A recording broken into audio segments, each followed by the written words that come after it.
2 Chronicles 6:32-33 says, "Also concerning the foreigner is not from your people Israel, when he comes from our country for your great name's sake, and for your mighty hand, and for your outstretched arm, when they come and pray towards this house, then hear from heaven in your dwelling place, and do according to which for all the foreigner calls you to do, in order that the peoples of the earth might know your name, and fear you as you do your people Israel, and they may know that this house which I have built is called by your name."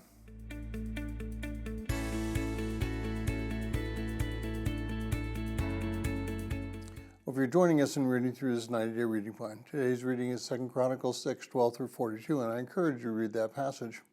Well, I'd like to dispel one of the key teachings that I heard when I first became a Christian, and that was that God only hears the prayer of the person who has a relationship with him and does not hear the prayer of the person who does not have a relationship with him, except the prayer of salvation.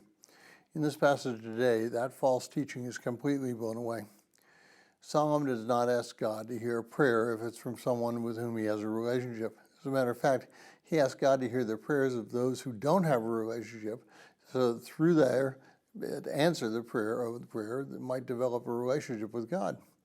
Because it's through that answer that people will learn that God is the God of the universe and not just the God of the Jewish nation, or at that point in Christianity today. It's difficult for us as Christians to see the difference between salvation and benevolence. We want to put them together in such a way that they become equal, and they're not.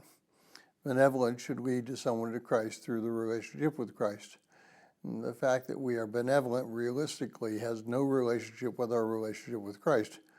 We who are benevolent must first have that relationship, but it's not because of our benevolence that we have that relationship.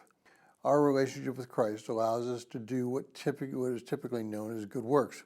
But it's because of the Holy Spirit's leading that those good works bring us to a closer relationship with Christ. We begin with the relationship and we grow through our benevolence. People receive our benevolence and they see the love of God for them through us, and then they are drawn to a relationship with Him through Christ. God hears the prayers of those who don't know Him, and through answering those prayers brings those people to Christians who can show them the way to have a relationship with Him.